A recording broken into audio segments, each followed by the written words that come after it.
پیارے بچوں، ایک لڑکی تھی جس کا نام سارہ تھا۔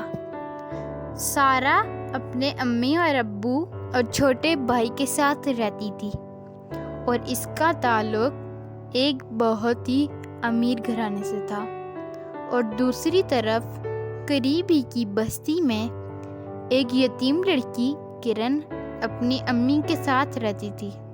کرن اور اس کی امی لوگوں کے کپڑے سی کر گزارا کیا کرتی تھیں اور زندگی کی گزر بسر کر رہی تھیں۔ سارہ اور اس کی امی بھی کرن ہی کی امی سے کپڑے سلوایا کرتی تھیں، کیونکہ کرن کی امی بہت نفاست سے کپڑے سیا کرتی تھیں۔ لیکن سارہ جو تھی وہ کرن کو پسند نہیں کرتی تھی۔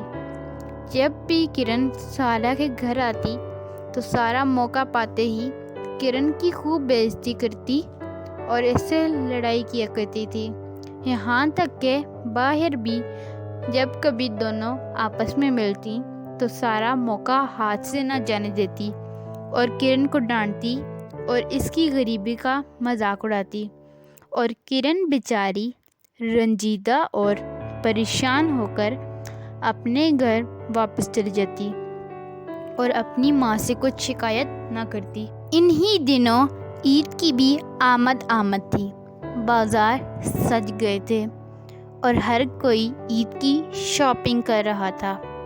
کرن بہت پریشان تھی، وہ اپنی ماں سے کہنے لگی کہ ماں، ہمارے پاس تو پیسے ہی نہیں ہیں، ہم عید کی تیاری کیسے کریں گے؟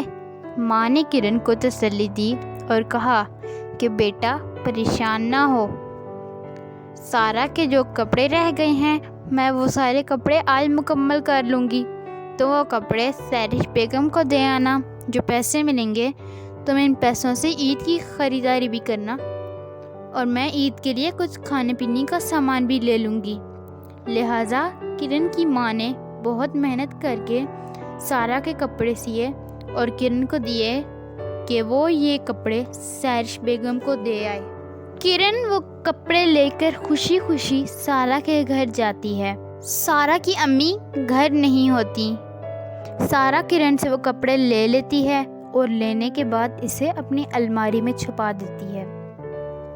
اگلی صبح جب کرن اور اس کی ماں سیرش بیگم کے گھر اپنے پیسے لینے کے لیے صبح نکلتی ہیں، لیکن سیرش بیگم جب کرن کی ماں سے کپڑوں کے بارے میں سوال کرتی ہے تو کرن انہیں بتاتی ہے کہ وہ کپڑے سارہ کو دے گئی تھی، لیکن سارہ نے جب یہ سنا تو وہ فوراً سے مکر گئی اور جھوٹ بول کر کہنے لگی کرن نے مجھے کوئی کپڑے نہیں دیے، اگر کرن نے مجھے کپڑے دیے ہوتے تو میں وہ کپڑے اپنی ماما کو دیتی۔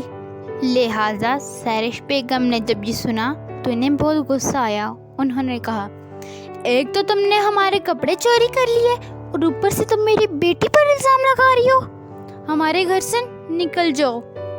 وہ اسے دھکے مار کر اپنے گھر سے نکال دیتی ہے۔